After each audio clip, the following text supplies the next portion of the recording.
喂，喂，老季7年现在跟你在一起对吧？对啊，怎么了？那你听好了，看好他，千万别让他看手机啊。甜宠漫画是骗局，扒皮美人宜修的创作套路。大概是你最近势头不错，黑怎么都开始活动了吧？但我没想到的是，他们攻击的点竟然是你。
我可以自己走的。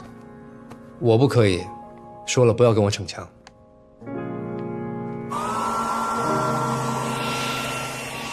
季老师，我可以。干嘛？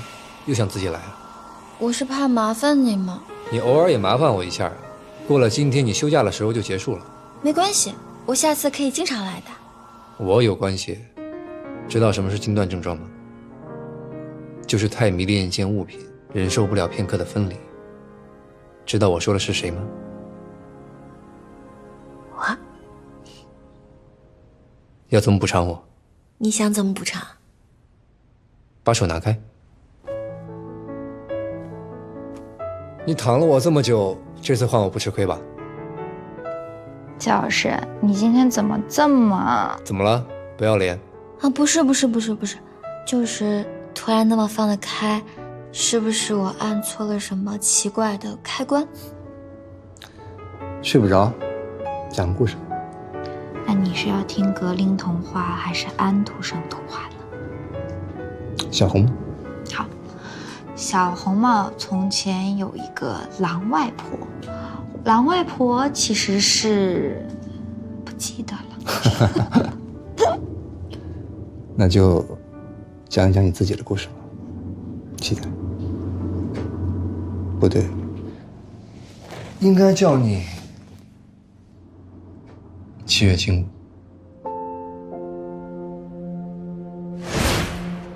既然你睡着了，那我就再告诉你一个秘密吧。我其实是画漫画的，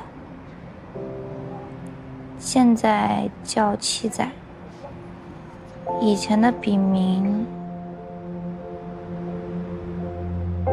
是七月轻舞。原来那个时候你没有睡着，你早就知道我漫画家的身份了。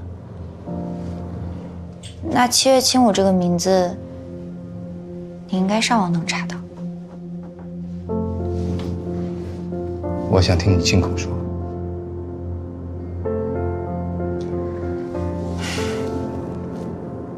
在我高中的时候，我遇到了我人生第一个漫画搭档，同时也是我的伯乐。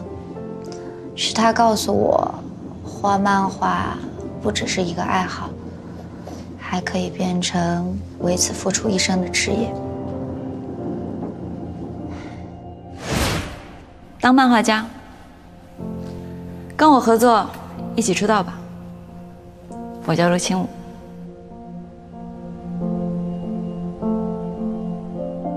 7年。